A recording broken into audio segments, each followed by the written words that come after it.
Mesdames, Messieurs, bonsoir. Merci d'écouter Radio Sénégal, il est 19h. Au micro d'Emba Diaw, voici les titres de cette édition. Le chef de l'État est attendu lundi à Pékin. Macky Sall va procéder à la pose de la première pierre de la grande mosquée de la localité avant d'inaugurer le stade Alassane Djigo réhabilité. À l'université Cheikh Anta Diop de Dakar, des enseignants menacent d'observer un arrêt de travail lundi. Ils protestent contre le retard de leur salaire du mois de décembre. Le directeur général de la Sénélec annonce que la baisse de 10% sur le prix de l'électricité sera effective en février au plus tard. Mohamed Makhtar Cissé a installé ce matin à Dakar le comité national du dialogue entre la Sénélec et sa clientèle. Le président de la République est attendu à Pékin lundi prochain. Macky Sall va procéder à la pose de la première pierre de la grande mosquée de Pékin, sise à Talibou Bès. Le chef de l'État va ensuite inaugurer le stade Alassane Djigo réhabilité. Les deux infrastructures vont coûter à l'État du Sénégal plus de 2 milliards de francs CFA. Le secrétaire d'État à l'alphabétisation et à la promotion des langues nationales plaide pour un dialogue entre le pouvoir et l'opposition. Youssou Touré était en visite à Médina Gounass pour installer une section du réseau des enseignants républicains. Youssou Touré est au micro de Aly Ndiaye Diouf. Les élections, c'est un moment fort quand même de la marche de la République. Nous allons inviter aussi les populations à s'inscrire massivement sur les listes électorales, à posséder aussi une carte d'électeur. Le président Macky Sall et son gouvernement et son équipe ont besoin de l'ensemble des compétences de ce pays, quelle que soit par ailleurs leur appartenance politique. La politique, évidemment, c'est un moyen de régler certaines questions, de prendre en charge certaines questions, mais quand même, il faut qu'on comprenne que ce pays nous appartient à nous tous. Il faudrait que véritablement qu'on tempère le discours. Nous avons hérité d'une stabilité. Le Sénégal a été toujours une exception en Afrique. La démocratie sénégalaise a été toujours vantée à travers le monde. Donc de ce point de vue, il va falloir que nous nous donnions la main. L'opposition joue son rôle comme le pouvoir joue son rôle. Mais l'essentiel, c'est qu'on puisse se trouver, qu'on puisse discuter, qu'on puisse échanger, parce que ce pays appartient à tous ses fils. La date du 2 juillet, c'est la bonne date pour les élections législatives. Personnellement, je ne vois pas l'impact négatif qu'aurait par exemple l'organisation des élections. Mais dans tous les cas, le président de la République et son gouvernement sont ouverts au dialogue. Nous préférons asseoir le consensus autour de ces questions urgentes. Et ce n'est qu'un prolongement du dialogue politique. Il faut qu'on se parle. La conquête du pouvoir n'exclut pas des concertations, des échanges, pour qu'ensemble véritablement, les Sénégalaises et les Sénégalais, qu'on puisse ensemble faire en sorte que ce pays-là véritablement, cette stabilité dont nous avons hérité depuis très longtemps, que cette stabilité soit préservée. C'est ça qui est important pour les générations d'aujourd'hui comme pour les générations futures. Ce sera un accueil à la dimension de tout ce que le président Macky Sall et son équipe ont fait pour ce pays. Les populations sortiront massivement pour accueillir le président. Les infrastructures construites, on le fait pour le peuple sénégalais. On le fait pour les populations. L'essentiel, c'est qu'on puisse prendre en charge les préoccupations des populations. Le Sénégal et la Palestine ont signé une convention de partenariat dans le domaine de l'éducation et de la formation. L'objectif est de faciliter aux étudiants des deux pays l'obtention de bourses d'études. La cérémonie s'est déroulée ce matin au ministère de l'Enseignement supérieur et de la Recherche en présence du ministre palestinien de l'Éducation nationale et de l'Enseignement supérieur. Écoutons à ce propos le ministre sénégalais de l'Enseignement supérieur, Mary Teuw Niane, au micro de Dior Ndiaye Cissé. Le Sénégal et la Palestine ont décidé d'approfondir ces relations en signant un mémorandum d'entente dans le domaine de l'enseignement supérieur et de la recherche. Nous sommes convaincus du rôle critique que joue ce secteur dans le développement culturel, économique et social à l'heure où prend forme un peu partout dans le monde la société de la connaissance et du savoir. Nous partageons également la vision qui accorde une place importante aux sciences, aux technologies, à l'ingénierie et aux mathématiques, ainsi qu'à la formation technique et professionnelle. À l'expérience d'institutions palestiniennes dans ces domaines, comme l'Université polytechnique de Palestine à Hébron, l'Université technique de Palestine de Kadouri, ou encore le Collège universitaire de sciences appliquées de Gaza, pourrait nous être particulièrement utile. Et nous sommes prêts à accueillir, si le besoin en était exprimé, les étudiants palestiniens qui souhaiteraient y faire leurs études. L'université Cheikh Anta Diop de Dakar dispose d'un institut de français pour les étrangers, IFE, qui pourrait faciliter l'apprentissage de la langue française avant que les étudiants n'entament leurs études dans différentes disciplines.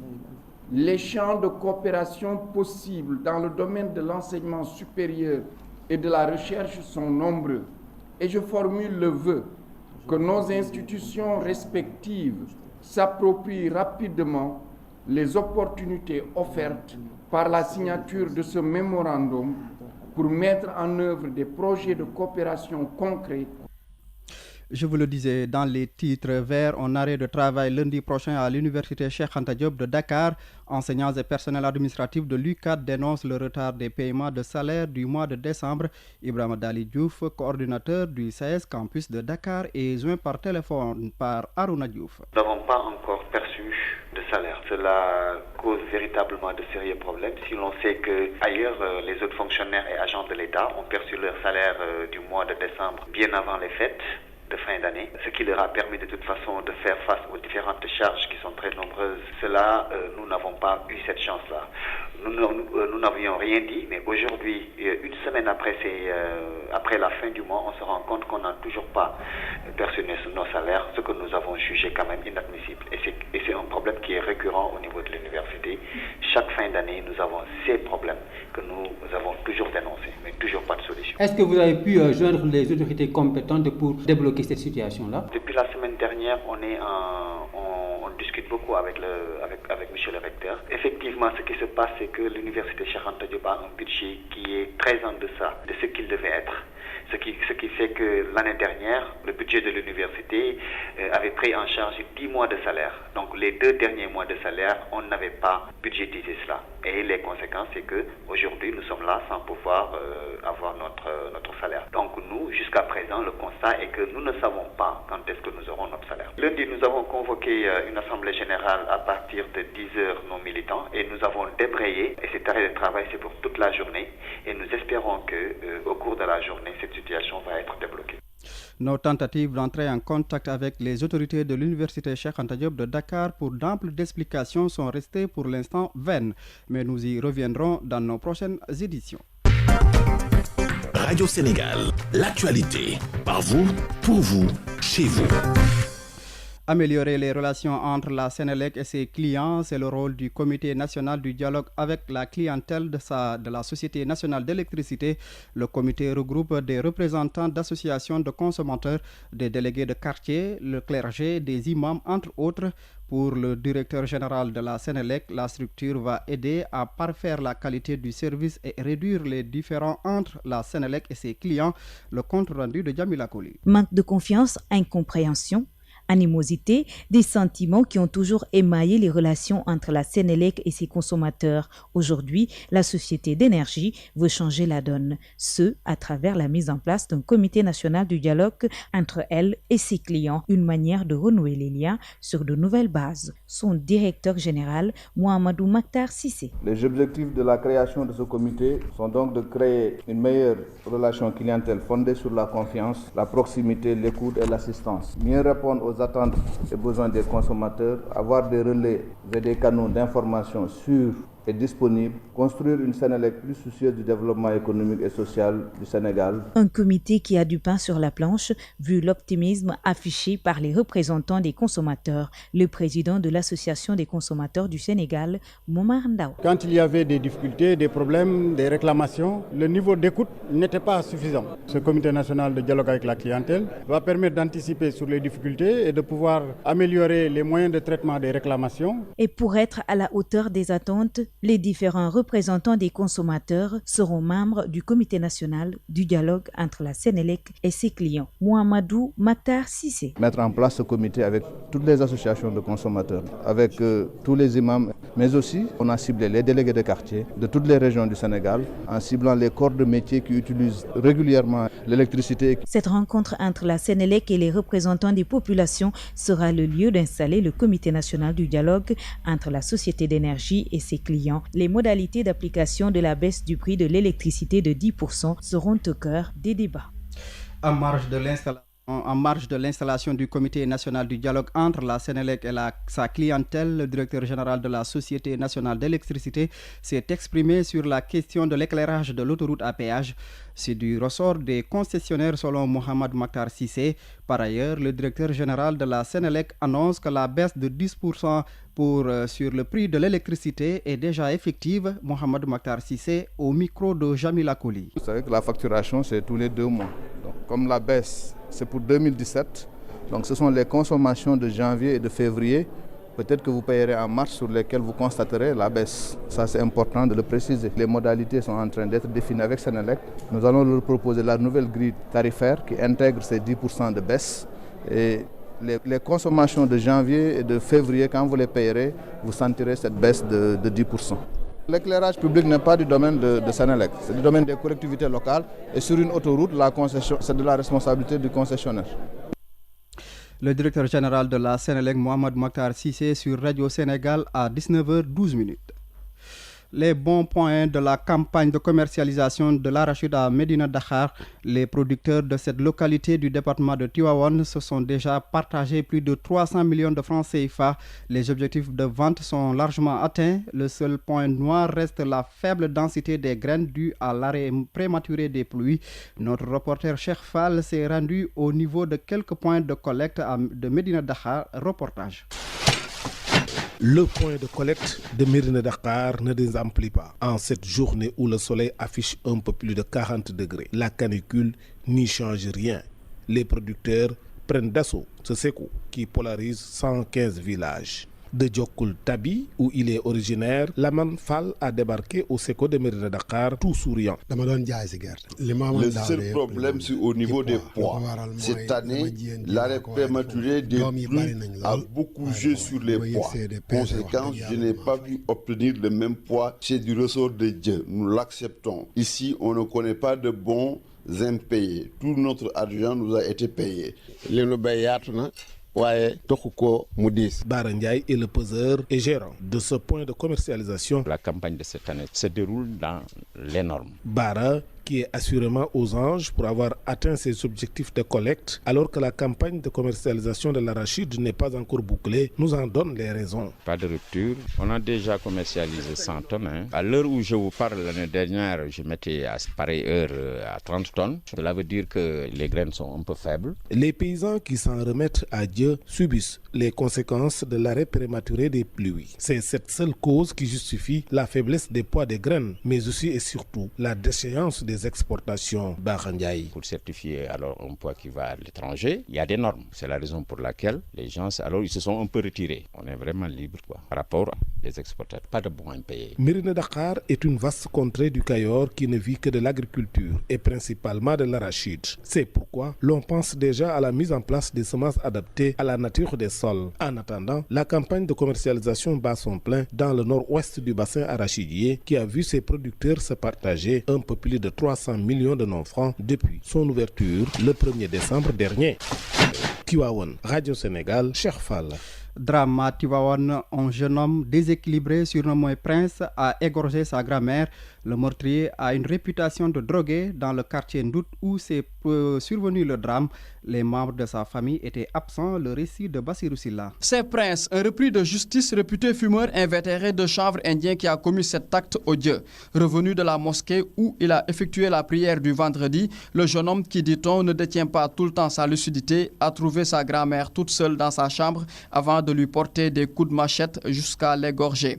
Le parricide commis, le petit-fils surnommé Prince, a tenu en respect le voisinage qui avait accouru. Voilà, Prince est passé à l'acte. Il a mis à exécution son plan d'ôter la vie à sa grand-mère, témoigne-t-on dans le quartier Ndout qui a vu cette horreur. Prince a fait parler de son extrême cruauté dans la maison au moment où la quasi-totalité de sa famille était absente. Et ce n'est pas la première fois que Prince s'est attaqué à des membres de sa famille. Il a purgé une peine de prison pour avoir battu sa sœur et lui cassé le bras. Les chats ont été également ses cibles. Avant d'égorger la vieille dame, il en a bien tué ces derniers temps, dit-on. D'aucuns estiment qu'il a fini par plonger dans un état de démence. Bassirou Silla, Thiès, RTS. Le monde bouge et vous devez le savoir. C'est pourquoi Radio Sénégal vous tient informé des faits, Gestes et paroles qui impactent la marche du monde.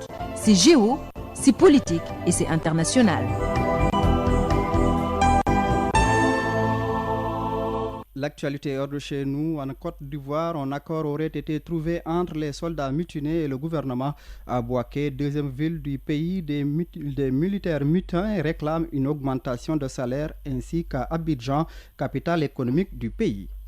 Le nouveau président ghanéen a prêté serment aujourd'hui. La cérémonie d'investiture du 5e président du Ghana, Nana Akufo-Addo, s'est déroulée devant une vingtaine de chefs d'État à Accra. Le nouveau président déclare qu'il n'abandonnera pas le peuple ghanéen. Radio Sénégal est au Gabon et vous y êtes.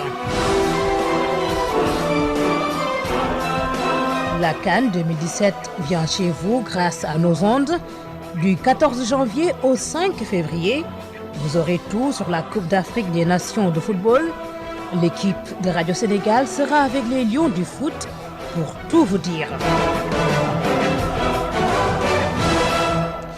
La page des sports, c'est avec Thierno Souleymane Diallo. Bonsoir Thierno. Bonsoir Demba Diawo et nous démarrons par du football. Préparation CAN Gabon 2017. Le Sénégal joue ce dimanche un match amical contre la Libye. Les Lions ont effectué aujourd'hui leur dernière séance d'entraînement avant cette rencontre.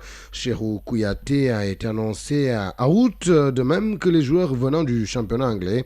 Aliou Cissé, le coach des Lions, est ici au micro de notre envoyé spécial à Brazzaville, Abidjalo. Je pense qu'il faut maintenir les joueurs dans un rythme de match depuis qu'ils ont arrêté. Le deuxième, c'est effectivement jouer une équipe de la Libye qui ressemblait peut-être à la Tunisie du point de vue géographique, du point de vue également aussi morphologique et culturel. Maintenant, le troisième objectif, c'est effectivement peaufiner les stratégies, voir un peu les possibilités de jeu, les joueurs qui peuvent aller ensemble, etc., la forme des joueurs. Donc je pense qu'il y a beaucoup de choses qui sont importantes, en tout cas pour un match amical. Le plus important, c'est d'abord maintenir le rythme de match des joueurs dans la compétition. C'est important parce que le trop d'arrêt, c'est pas bon également. Non, mais je pense que l'équipe a démarré depuis Dakar. Ils sont dans le rythme de travail dans lequel ils sont. Un travail vraiment foncier au départ, de 2 jours à Dakar, et ensuite maintenant très tactique en direction des matchs. Voilà, donc c'était plutôt le directeur national Maya Silmar qui revenait un peu sur le choix de la Libye comme adversaire du Sénégal. Je le disais, donc les Lions se sont entraînés cet après-midi avant le match contre la Libye de ce dimanche. Cheikhou Kouyaté est annoncé à août, de même que les joueurs venant du championnat anglais. Voici Aliou Cissé au micro de Abi Diallo, qui est notre envoyé spécial à Brazzaville. Sur la récupération du ballon, sur le pressing, sur l'harcèlement sur l'adversaire et puis le contre-pressing. Donc l'accent a été surtout mis sur ça. Nous avons bien travaillé, les garçons ont répondu présents. Ce fut une semaine quand même assez lourde au niveau du travail, parce qu'on sait qu'on n'a que cette semaine-là pour vraiment pouvoir travailler athlétiquement. Donc c'est ce qu'on a fait. Donc ce match contre la Libye va nous permettre vraiment de continuer cette préparation-là. Ensuite le match contre le Congo-Brazza pour après rentrer dans cette compétition-là dans de meilleurs auspices. Écoutez, c'est un match de préparation. Donc qui dit match de préparation, c'est qu'il y a un objectif. L'objectif, c'est bien sûr de mettre en place tout ce qu'on a pu faire durant la semaine, mettre en place les stratégies, en tout cas sur quoi on veut. Mais bon, je pense qu'aujourd'hui, on a aussi en vue ce premier match de la CAN qui est contre la Tunisie, qui est un match vraiment très très très important pour nous. Ces 2 matchs doivent nous permettre de faire un revue d'effectifs, de regarder certains schémas, de voir d'autres garçons dans d'autres conditions. On a à cœur en tout cas de faire jouer tout le monde lors ces 2 matchs-là. Donc pour après mettre le meilleur groupe, la meilleure équipe pour le match contre la Tunisie. Oui, Cheikhou, on a quelques soucis avec Cheikhou, mais il n'y a rien de grave. C'est pareil pour Kara, on essaie de les aménager.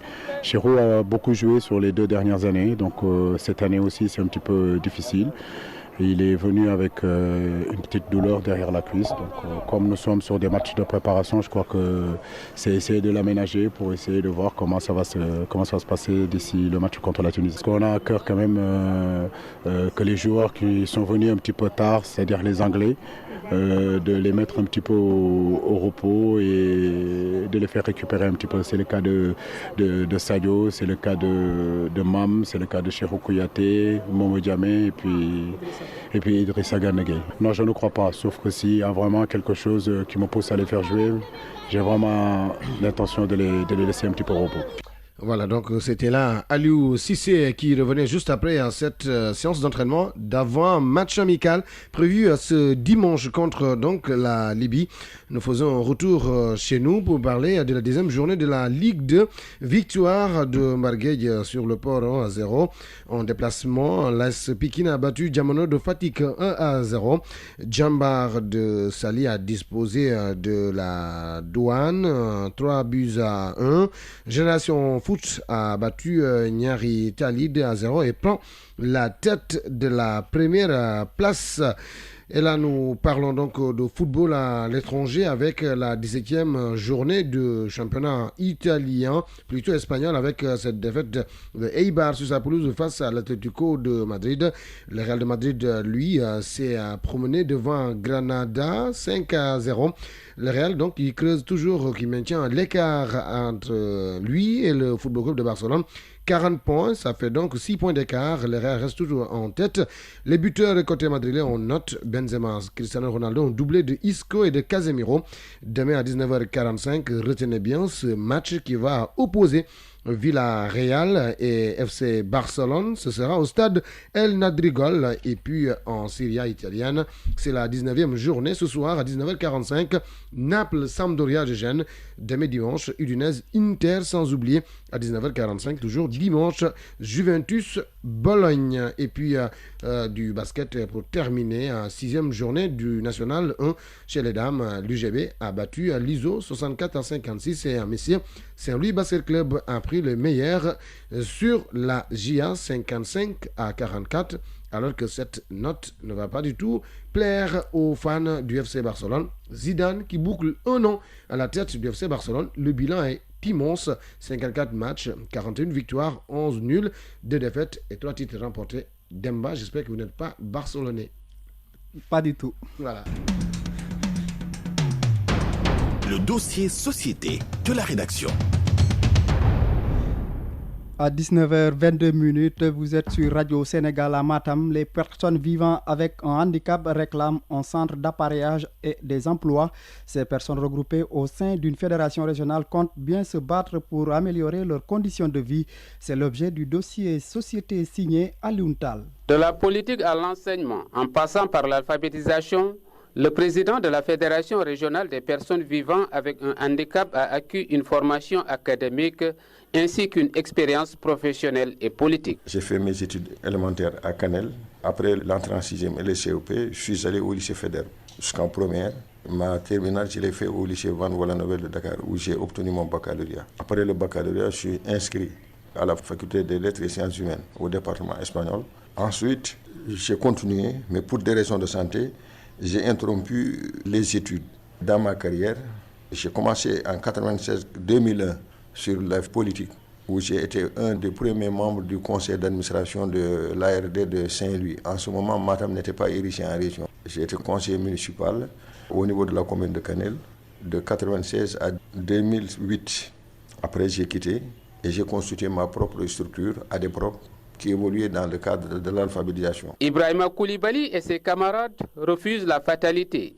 Ils entendent jouer leur partition dans la construction de la région. Avant, les gens ne se sentaient pas handicapés, mais maintenant, la personne handicapée se sent handicapée et il sait que compte tenu du développement durable, les objectifs que nous visons, il faut que toutes les couches marginalisées, exclues, soient incluses. Il faut qu'ils travaillent, qu'ils étudient, qu'ils se soignent. Seulement, pour jouer pleinement leur rôle, il est impératif, à leurs avis, de régler quelques préalables. Le plus urgent reste la création d'un centre régional d'appareillage. Si la personne n'arrive pas à avoir des becs, des fauteuils, je me demande comment il arrive à se déplacer. Nous demandons aussi bien à l'État, aux bailleurs de fonds, comme l'handicap international qui n'a jamais enlevé sa main sur la vie des handicapés, et l'ONG Hélice de France qui de temps en temps passait pour quand même essayer d'appareiller les handicapés.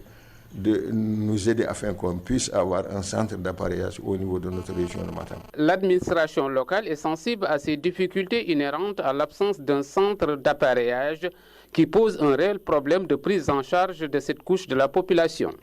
Oumar Ley est le chef de service régional de l'action sociale de Matam. Pour Matam, le problème est revenu très souvent.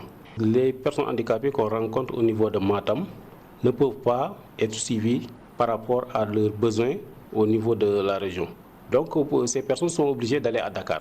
Et souvent à Dakar, il y a le problème d'accueil de ces personnes handicapées, mais également leur déplacement pour aller au niveau des structures. La direction est très sensible par rapport à cela. Je crois que dans les jours à venir, ils vont se prononcer par rapport à l'effectivité de construire, bien de faire de telle sorte qu'au niveau des structures hospitalières, qu'on ait ne serait-ce qu'un centre qui peut accueillir les personnes handicapées par rapport à ce besoin-là. Le programme de la carte d'égalité des chances suscite cependant un espoir chez les personnes handicapées, d'autant que la plupart des détenteurs de ces cartes bénéficient aussi de bourses de sécurité familiale. Ibrahima Koulibaly, président de la Fédération régionale des handicapés. Nous avons senti que les parents, ce sont eux-mêmes qui viennent avec leurs enfants, ou bien que les handicapés qui ne voulaient même pas se sentir handicapés actuellement, qui se présentent pour au moins avoir la carte d'égalité des chances et jouir de ses avantages. L'avantage, l'accès aux soins de santé, à l'éducation, au transport, à la réadaptation. Ils ont commencé à bénéficier des bourses familiales. Beaucoup d'handicapés aujourd'hui qui ont leur carte d'égalité des chances bénéficient au moins tous les 3 mois en montant de 25 000 francs. En raison des problèmes d'enclavement et des difficultés de déplacement, les agents du service de l'action sociale aident les personnes handicapées à ficeler un dossier pour l'obtention de ce document. Oumar Ley, chef de service régional de l'action sociale. Ce sont les agents qui se déplacent au niveau des localités, qui trouvent sur place les personnes handicapées et pour les inscrire, mais pour ensuite acheminer les dossiers au niveau central et les enregistrer pour les amener également au niveau de Dakar pour imprimer ces cartes-là. Et donc ça a été vraiment très payant ces 2 années et ça permet de booster vraiment le retard qu'on a accusé dans l'inscription et la délivrance des cartes d'égalité des chances. Les collectivités locales sont appelées à donner davantage d'emplois aux personnes handicapées, ce qui n'est pas souvent le cas, déplore leur président qui décerne néanmoins une mention spéciale au conseil départemental de Ranérou qui emploie 5 personnes handicapées dans sa circonscription. Alioune Tall, Matam pour Radio Sénégal. Radio Sénégal, la revue de presse. C'est avec Arouna Diouf. Affaire du saccage des locaux du Parti socialiste Bamba Fall et compagnie qui font l'objet d'un 3e retour de parquet à la une de la presse. Et justement, les journées se suivent et se ressemblent, écrit Le Soleil pour Bamba Fall et compagnie. Des socialistes qui n'ont toujours pas été édifiés sur leur sort après 3 jours de garde à vue à la police. Bamba Fall et compagnie ce week-end donc au commissariat central. Le suspense reprend, le quotidien se poursuit pour ces socialistes. 3e retour de parquet pour le commando du PS. Les minutes d'une inculpation ratée dans les colonnes de l'Observateur de ce week-end. Vox Populi également qui donne les raisons d'un 3e retour de parquet dans cette affaire des incidents de la maison du Parti socialiste. Nous apprend que les avocats de Bamba Fall et compagnie ont bloqué le doyen des juges, Maître El Hadji Diouf et ses confrères, explique le journal, qui ont voulu marquer le coup face au refus du magistrat instructeur d'examiner le requête de mise en liberté provisoire des proches de Khalifa Sall. Bamba Fall et compagnie donc ce week-end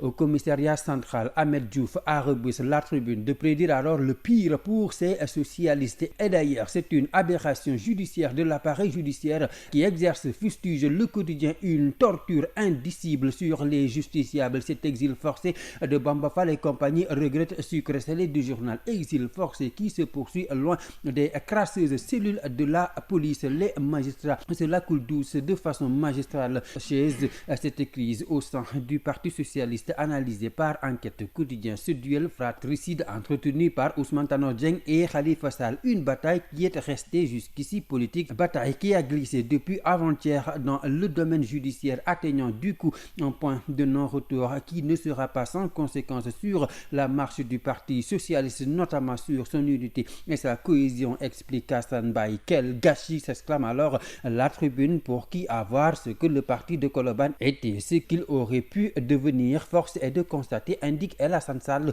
que ceux qui président aux destinées de cette formation politique, Ousmane Tanor Dieng au premier chef, ont tout bonnement bradé l'héritage de Senghor, un Senghor fervent partisan du dialogue qui aimait à dire que le Sénégal est un pays de dialogue. Et à chaque secousse, disait Jacques Dufresne, je le cite, Senghor sait prendre le vent sans précipitation, accompagner le mouvement. Et puis la presse qui évoque cette visite hier du président de la République chez le khalife général de la famille omarienne. Une visite avec beaucoup de bonnes nouvelles pour les populations de l'île à Morphil, informe Le Soleil. 99 milliards par exemple annoncés pour désenclaver Podor avec cette route qui relie Alwar, Demet, Cascas, Saldé, Guy, une vieille doléance qui va bientôt voir le jour. C'était la revue de presse de Harouna Diouf, le rappel des titres de cette édition. Le chef de l'État est attendu lundi à Pékin. Macky Sall va procéder à la pose de la première pierre de la grande mosquée de la localité avant d'inaugurer le stade Alassane Djigo réhabilité. À l'université Cheikh Anta Diop de Dakar, des enseignants menacent d'observer un arrêt de travail lundi. Ils protestent contre le retard de leur salaire du mois de décembre. Et puis le directeur général de la Sénélec annonce que la baisse de 10% sur le prix de l'électricité sera effective en février au plus tard. Mohamedou Makhtar Cissé a installé ce matin à Dakar le comité national du dialogue entre la Sénélec et sa clientèle. C'est la fin de ce journal. Merci à l'équipe technique Amadou Nicolas Thiam, aux manettes CDM Ousmane Diop, réalisation François-Xavier Thiaw, Gorbel Jacob Ba, à la présentation Demba Diao. Merci de nous avoir suivis.